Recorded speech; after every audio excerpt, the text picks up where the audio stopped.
Hello and welcome to Fertility Matters. I'm your host, Jessica Hobbis, and I will have the pleasure of talking to a range of brilliant guests who are doing great things in the women's health space. We discuss a range of topics, including fertility, menopause, periods, sexual health, and so much more. So keep listening. Good morning and welcome back. Today we have with us the wonderful Claire Lowson. Claire's an accomplished and award-winning brand professional, influencer and coach. And we're going to speak a little bit about her background and supermenopause, which I'm sure we'll cover, but it's works across all sectors, offering menopause as a lever to educate women within a background of health and longevity. And so I guess, it's great to hear from you and welcome to the show. Thank you for having me. It's nice to be here.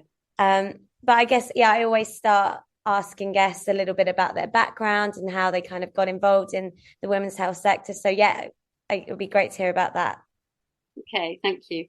I think I've always been interested in health. I've always been interested in health for sure. I've always been interested in longevity, even as a young person, which is maybe unusual. I don't know.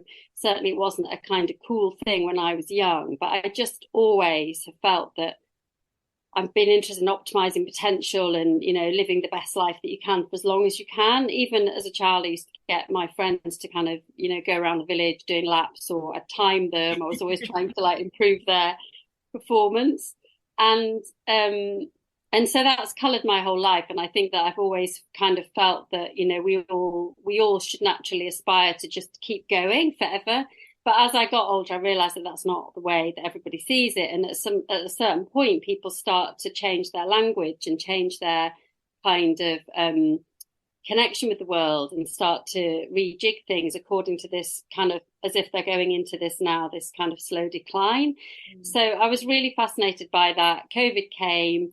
And during COVID decided to start HRT, which was something I researched and looked into, but I realised there was very, very poor information around menopause, and that, again, that was a big, brought with it a big emotional kind of, negativity, a lot of baggage for women, that if you're in menopause, you're kind of definitely now into older age.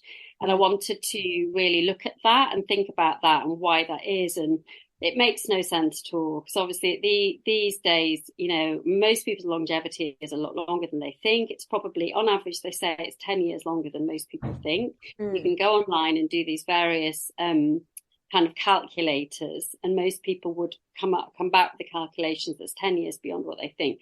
So I think, if you think about perimenopause starting in your 40s, you're not even halfway through. So it absolutely has to be challenged, that that menopause is a signifier of older age. And actually what it does do, I think, is offer a real opportunity, because what is completely clear through everything that you read, and this is, evidence-based, women who have had more health issues probably will have a harder menopause. Women who are not in as good health or don't have as kind of healthy habits will have a harder menopause. And actually, whatever your lifestyle, menopause brings you up close and personal to what isn't working. So, a lot of people at this point would give up alcohol, or certainly reduce their alcohol intake. Lots of people change their diet. I mean, it's a really good thing. Menopause is not the only lever in life to change things. When women are pregnant, they stop drinking, they'll stop smoking. And we have these kind of transition points in life where we have the choice to make changes. And I see menopause really as that. It's another platform, another female transition, which you can manage, in a variety of ways. But it does present an opportunity to really look at what is working for you, what isn't working for you. And actually I would always argue that people need to massively ramp up their expectations of what's possible beyond. And I think that's where I've kind of used it, because I work in branding. I've been a brand consultant, strategist all my career. I really think that age has to be rebranded, because we are very much held back by this idea that, age isn't glamorous, age isn't sexy, age isn't really, it's not very cool. It actually is all those things. And as the population ages, and the majority of people in the world will be over 50, over 60 even, of course it's going to shift, because there is massive consumer power there now, but it's less seen. It'll become more and more and more seen. And once those people are having that weight and power, once brands start to talk to them differently and market to them differently, then, it will become much more kind of, glamorous than it is now. So kind of gone all around the houses. But yeah, during COVID, really, I started to look at really developing a business more around this area and the need for it. And as the kind of menopause market has kind of grown and flourished over the last 2 years, for me, it's not really just about menopause. It's not. It's about a lever. It's about seeing this as an opportunity to change for the better and to really kind of take everything that midlife throws at you, because it's not just menopause, it's elderly parents, it's there are a lot of rites of passage you go through, maybe losing your parents, it could be having young children. I have very young children. That's that I think that's very healthy actually, but it's a very busy time when you've got elderly parents and young children. It also can be teenage children, exam stress for children, and then of course it can be empty nest syndrome. It can be women who've never had children who are then having to kind of work out what they really want from the rest of their life. So I think whatever your choices, midlife does bring an opportunity to kind of take stock a little bit, and I would argue that at a halfway point it's really good to take stock. Yeah, 100%. I think that reframing of menopause is kind of like a time where you can, really look inwards and like reevaluate your health and make sure that you're making the right decisions. Is a really good way of like reframing it. And you kind of mentioned reframing it in a positive way. What kind of attributes of age and menopause, for example, do you kind of play on or like try and emphasize in your work that you do? I think there's a lot. I mean, we don't necessarily play on, like I say, I think it is a time when women will look at their health more explicitly and maybe be prepared to make changes they haven't made before. So we can show women by making those changes that they will feel better with a healthier diet. They will feel better with perhaps a reduction of alcohol, whatever works for them. So there's a lot of that in the mix. And then we tend to use the framing of a 150-year life. We don't talk about the 100-year life, we talk about the 150-year life, because that is a big enough jolt to get anybody out of their slump. Because suddenly they're like, oh my God, that's like really long. And what am I going to do with that? What am I going to do with that time? And how am I going to be sure to really, I don't want to be dragging through all those years like some kind of, defeated, tired, whatever it is. So that we use that as a frame to kind of start people to try and get them to reconnect with a sense of future and a sense of ambition and optimism. And then within that, there are lots of specific things we look at. It tends to depend who we're working with, but we work around, kind of clarity and focus. There's a lot you can do to improve your brain health in terms of warding off some of the older age diseases like dementia and so on. I mean, even if you have the gene for Alzheimer's, it's like 80% lifestyle related, 20% gene, and a lot of people don't have the gene. So we know that there's a lot you can do with exercise, with nutrition, with stress management, with sleep. I mean, 4 very simple principles to manage a lot of those kind of things that we tend to associate with older age. But we also look at the capacity to focus. So people in work, we know that women over 40, women over 50 are the fastest growing. Women over 50 are the fastest growing workforce demographic. But there's massive attrition. Women over probably 45, there's massive attrition out of the workforce of those women. The workforce can't tolerate that at the moment. We've got an aging population. We've got massive holes in the workforce. Rishi Sunak is talking about the midlife MOT. Loads of people in the UK fell out of the workforce during COVID, have not gone back. In other countries, they have gone back more than in the UK. So we've got that kind of attrition that we cannot afford. And if companies work out the knowledge in their business that those people hold, if they've been in the business for a long time, absolutely cannot afford to lose them. And the cost of replacing them for somebody that might well leave for the same reasons a year or 2 down the line is just no financial director wants that on their watch. So we also, a lot of the work is we start with this idea of the 150-year life to try and get people to see that they are completely relevant. They are relevant.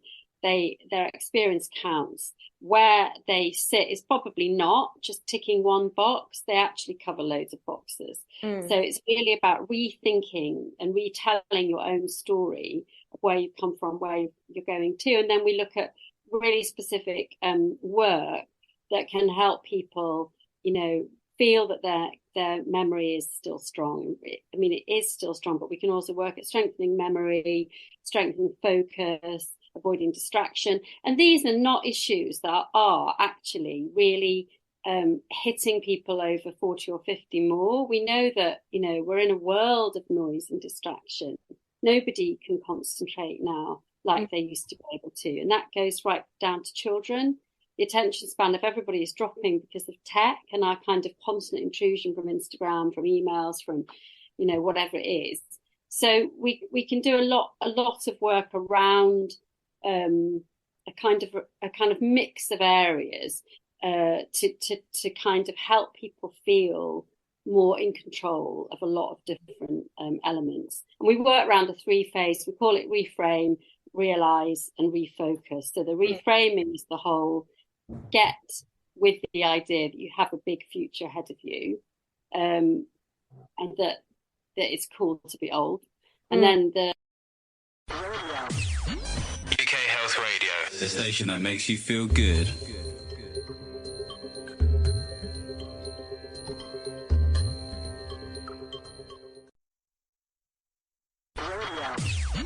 UK Health Radio, the station that makes you feel good.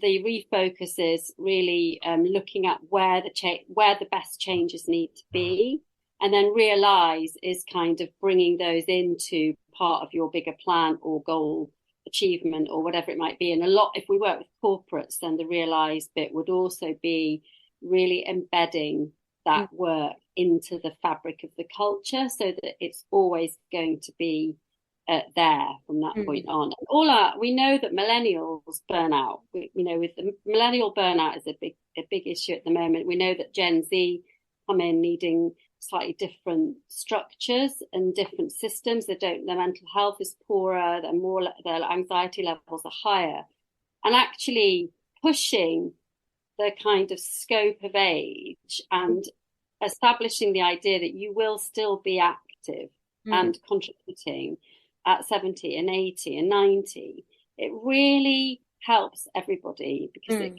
kind of gives everybody breathing space, and it really allows people to grow into the person that they're meant to be, rather than feeling at the moment, and for women in particular, really feeling like you have to race through all these kind of hurdles to get to a certain point at a certain age. And we want to push back on all of that, because as we live longer, all those kind of markers have to slide back. We can't, it makes no sense that we finish our education at 22 if we're going to live to be 120, does it? I mean, it makes no sense at all. It makes no sense that you have to find your life partner by 30, because you're going to be around for a long time yet.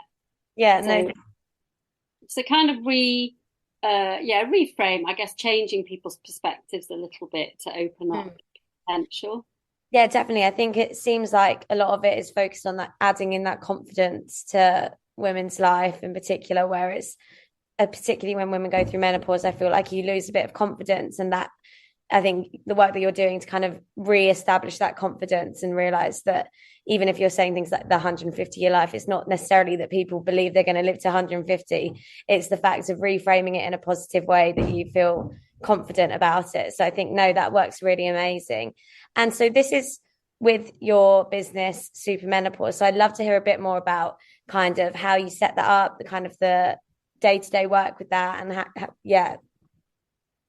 Well, I've always worked with corporate clients, so I've always done a mix of brand consultancy and coaching for a long time. So I first kind of did a coaching qualification around 2004, 2003, 2004. And I'd worked in a company called Imagination, that is the big brand experience company. I worked on the Millennium Dome.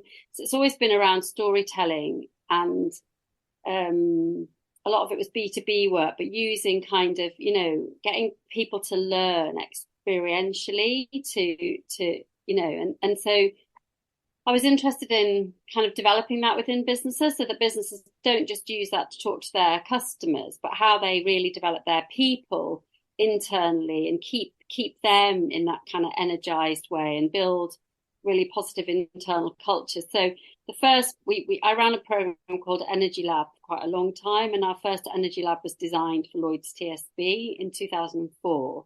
So Energy Lab wasn't really focused on age. It was, though, designed to, at that point in banking, there had been kind of early retirement paths from your kind of mid-40s, and that was starting to shift. And so the general feeling was, well, if somebody's, you know, kind of reached their peak in their mid-40s and think they're aiming for early retirement, what do we do to keep them in the game if they actually need to stay for another 10, 15, 20 years? So the work that we did around Energy Lab was really that, helping a great team not plateau, but in fact raise their game and go to be a super team. And we looked at things around, you know, again, it was like reframing the future, creativity, innovation, motivation, all of those principles. We didn't look at health as an explicit thing there. So this time around with Supermenopause, it's not dissimilar work. It's really continuing to work with clients in a similar way, always run kind of different programs, which might be, you know, it could be a 2-day intensive face-to-face out of the business. It could be a mix of coaching and some face-to-face work. Of course, now we work a lot more online. We do a lot more video-based content as well. It's really a mix. We also go into companies as a senior. We can. One of the issues, because I work in branding, there's a different take on this from the consumer side.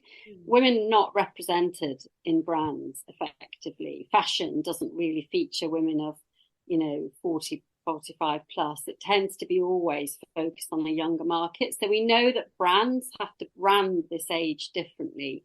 And it's a vicious circle, because if they don't have senior women of age in their business, on their marketing teams, then they're not going to see those opportunities effectively, and they're certainly not going to market to them effectively. And we all see really cringeworthy marketing campaigns coming out, like, who the hell thought that was a good idea? You know, where's that coming from? So what we also operate is a kind of like a senior female lens, where we would go into a marketing team and they have to be open to it, to help them see what the growth opportunity is, what the real branding positioning ought to be. And then eventually, of course, again, we would always want them to embed that within their own business. Mm-hmm. So we offer a mix really of training, transformation programs, which are kind of coaching and training, and consultancy. And an ideal client, of course, we would run all of that together. And how has it changed over time at all? Have you changed it from, obviously you do a lot of work, you said face-to-face or even online, and speaking to different women and different businesses. How has your approach, or has it, if it has at all, kind of changed throughout that? I think it hasn't probably changed that much, but I think inevitably we will end up doing more online programs for women to buy individually, because we've always been selling to corporates. But of course, there are women who want to tackle some of this stuff in their own time. They don't necessarily want to talk about it at work. They might want to leave their job and set up their side hustle or whatever it might be. So I think what we have to develop next is a completely, online course where people can buy it and run it at their own time. We don't have that running live yet. So that's in the mix.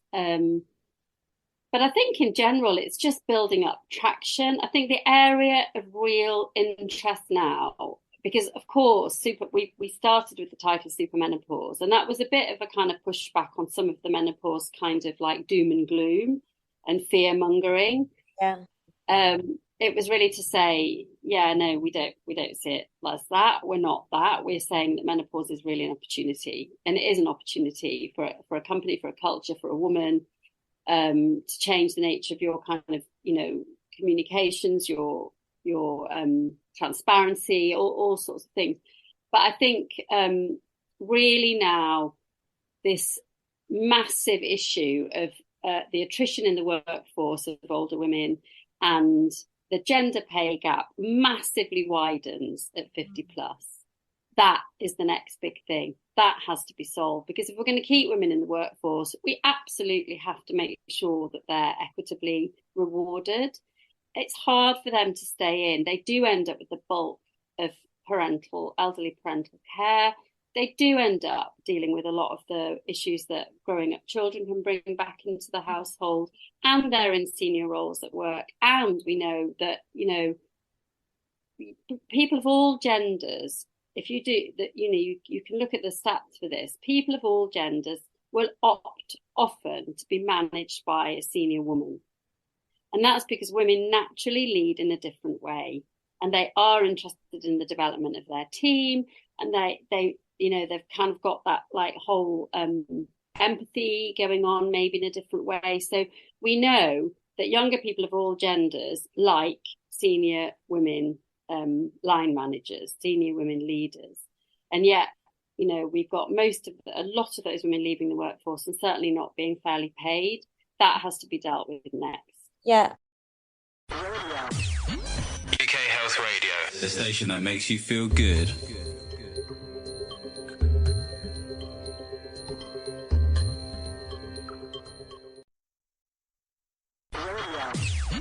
UK Health Radio, the station that makes you feel good.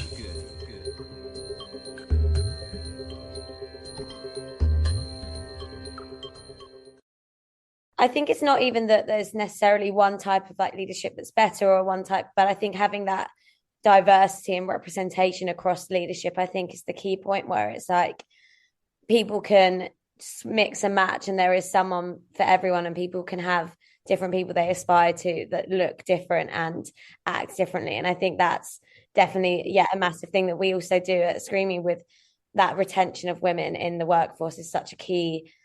It's not necessarily, not everyone wants to stay in the workforce, but I think having that option and creating a space like what you do, where you can work with women where they feel heard, I think is really important. And I think also we have to be clear about the economic imperative for people to stay in work.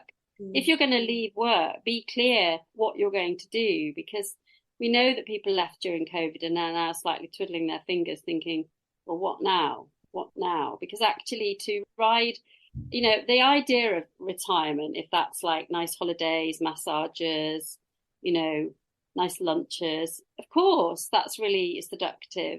But actually, people are saying, well, I quite quickly get bored of that. It doesn't really fulfill me for long.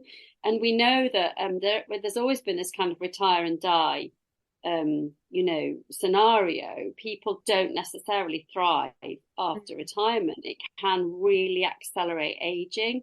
The brain can literally start to, reduce when it's not being used. It's a muscle when it's not being used in quite the same way. So I think that, there's a lot of the framing that we do is around what does make longevity, and it is quality of connection, and it's quality of contribution, and it's feeling valued and staying involved. So, staying in work shouldn't be something that feels onerous. And like, of course, there was all of the kind of pushback in France when they put the retirement age up. It has to be seen as like, well, if you're going to live to be 100, 110, 115, then actually to retire at 60, that's a long chunk of life to have to find meaning and purpose in, and you have to live, you have to pay for your older age too. So it's a complex argument, and I've always advocated that everybody should, you do the work you love. And I would work with anybody that I'm coaching to help them do the work they love. And of course, when we work with a company, we try and make sure that everybody is really thriving and fulfilled in that workplace. Ultimately, people have to do work they love in order to stay in work for the best amount of time for their, kind of commitment and contribution and earning capacity. Well, yeah, I think also that's a privilege in itself, because obviously not everyone's able to find that straight away. But I guess that's part of your reframing of age, and the fact that by the time you hit a later on in life, then you perhaps would have tried a few things and be able to have a bit of a clearer idea of what you think gives you actual meaning and purpose in your work, or if it is outside of work as well. I think what you do in giving people the option basically to choose whether also, they work is good. It really shifts, because I think, not everybody wants to work full time. Of course, I'm not saying everybody wants to stay in these really high pressured, high powered jobs. And it might be that, in fact, in older age, you do want to take a different kind of work on. I've got a really good friend who was a really high powered detective. She did that for 35 years. It's really tough to stay beyond that in that line of work.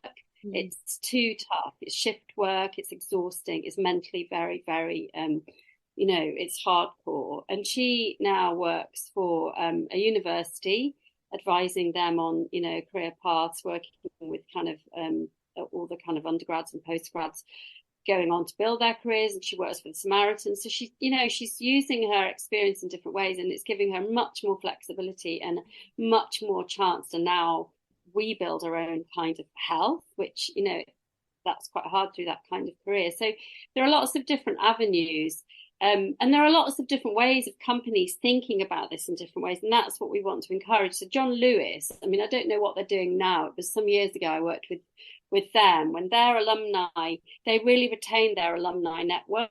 So if you'd worked for John Lewis and left, then at Christmas time, when they needed extra staff in store, they would recruit back in their retired workforce. So as a retiree of John Lewis, it means that, at peak times, you can volunteer to go back in and work. It's not a real long-term commitment. You do the hours you want, you earn, you enjoy it. Everybody said they really loved it. And you're still part of the staff network. You've got your connections. You do, you're going to the Christmas party. You still kind of feel like a valued contributing member of staff. So there are not just John Lewis, there are companies looking at quite interesting ways of building flexibility and a variety of options in, and for different stages of roles, because of course not everybody's in a lovely, fulfilling, cerebral, intellectual career. There are a lot of people that are doing much heavier lifting jobs that don't work so well in old age. But I guess it's about, working out how you can kind of find what's going to work for you in the best way. Yeah, definitely. I think that flexibility is definitely a really key part as well. And then you've kind of touched on it there, but I guess I'd love to know a bit more about how we can work and how we can challenge perception of age across all ages of life, and not just have it as something that you only start thinking about as you hit, say, menopause, or say the later stages of life. I think that's the brand part of it, really. I think that if the focus of branding shifts from being youth is everything, which it is now, it can't be. It can't be that women think that, they've got to look amazing. I mean, I've got women now that'll come up to me at 23, 25 and say, you guys think you lose your identities when you start to be perimenopausal or menopausal, but we never have our identities. We never get them now because we're on social media since we're children. We're comparing ourselves all the time. We're so confused and conflicted about all the different options open to us. Like, should I be now getting to get a job? Should I leave university and try and get a job at Deloitte's, or train to be a professional, be a lawyer? Or should I be on a beach in Thailand, remote working in my bikini, building like some cool business? Like it's all there, and they see everybody doing that all the time. So I think that by trying to show brands the commercial opportunity within the older age group, and getting them to reposition age at school slightly shifts the pressures of, it all being about 25 and beautiful, and that's the only thing that counts for younger people. Because actually, for me now, when in Victorian times, women had to wear corsets and bustles, and they couldn't run away or, done anything very much. And then when I was leaving school, it was all kind of like, boob jobs and cosmetic surgery. And now, of course, it's fillers and Botox. And I think it's really shocking how many girls have got are using Botox and fillers. And hair extensions in their 20s and slightly regretting it, but not knowing how to come back from that image that they've built of themselves. So it's kind of, I mean, that's very simplistic, one-dimensional. I'm just thinking of, you know, one example, but I guess we have to help everybody see that longevity is good, older age is good, and it's good because of the whole person, and it's good because it's not ever about the exterior only, and the exterior is never the whole story. It's not the whole story when you're 80, it's not the whole story when you're 20. And really building a strong and healthy life has to start young, and actually focusing on health rather than looks, and mental health as well as physical health. It's all in there. Yeah, 100%. I think that's a really key point, in the fact that, yeah, it's not about the external or the exterior of what apparently looks good at the time. I think it's about the actual health and like well-being of the person is so much more important.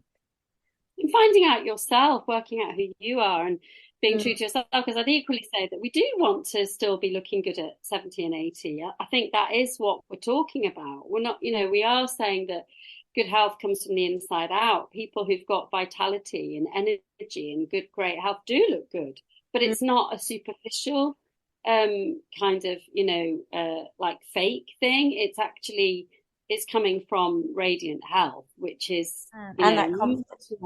And confidence, and knowing who you are. And they're the solid factors that, you know, the sooner you can start to focus on them and realize the power of them, the better. Yeah, definitely. I think that's, a really key point as well. I guess as we draw to the end, is there anything else that you would kind of want to say to listeners? Anything else about, supermenopause or yourself, or any other point that you would like to say? I think really it's just that I think women get, you know, quite a kind of, you know, it's tough, isn't it? You get a kind of, you're always treated like you're the kind of second kind of sex. But actually, for me, you know, women are tested and prove themselves at many, many ages. You know, you are managing your menstrual cycle for most of your, you know, for years. You manage that. You do exams that might not be at the optimum time in your cycle, because we know that sometimes you feel great and sometimes you shouldn't really be doing anything that taxing in your cycle. So we manage that for years. We manage fertility, we manage, you know, contraception, we manage having children if we want to, or we manage not having them if we don't. You know, there's a lot. Then we manage pregnancy and child rearing. And then suddenly somehow with menopause, people see that that's the big, you know, oh my God, she's hit menopause all over.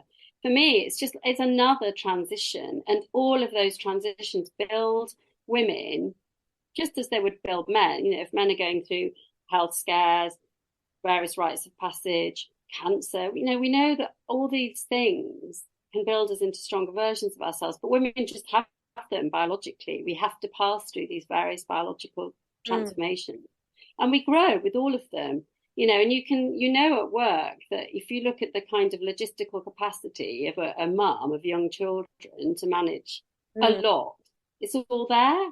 So we learn, we adapt all the time. So absolutely, we are of more value with every single transition point that we go through. And menopause is another one of these. So absolutely, it makes sense that we are at our strongest post-menopause. And we also know that at that point, the brain is in a different kind of platform. We're not going through the cycle. We're not going through the kind of peaks and troughs that your normal monthly menstrual cycle takes you through. And that actually post-menopause, you get on a kind of more of a higher level that you stay on. So your energy can be much more regular and constant, which is fantastic. I mean, that is where, you know, we want to be. And I think once women can get that and understand that, oh my God, I can have the most energy I've ever had at this age. And I had my children very late, in my late 40s. And so many people say, oh my God, how could you do that? Because I've got all the energy that I had in my 20s. I don't feel any different whatsoever than I felt in my 20s, except for I don't have PMT and I don't have, you know, there's kind of exhausted days of being on my period. I don't have them anymore because I've passed through that. So, you know, I think it is, the sunny uplands are there. Yeah, no, definitely. And I think it's like, you've got to accept that each stage of life is going to be different. And even 5 years ago you'd be different from what you are now at any stage of life. And I think that's something that we should see positively, because you wouldn't want to stay the same throughout your life. There's no character development or personal growth there. So I think, yeah, Exactly. reframing it as a positive thing and not being so scared of change, I think is, yeah, really a positive thing. Also, we can't, looking back is, I hate this whole thing about staying young. Nobody can stay young. It's such a negative, totally negative societal structure for everyone, because we can't stay young and we want to grow old. And we all know, I mean, God, I've lost people, even recently, losing a really good friend and colleague at 50. People don't want to die at 50. We don't want people, we are absolutely devastated when somebody is, goes too young. And yet we make life difficult for people to stay, functioning and flourishing later. It's madness. We have to change it around. Yeah, agreed. Completely agreed. And I think that's, yeah, a great note to end the podcast on. So thank you so much for coming on today. It was so interesting. Thank you. Thanks for having me. It's a really nice conversation.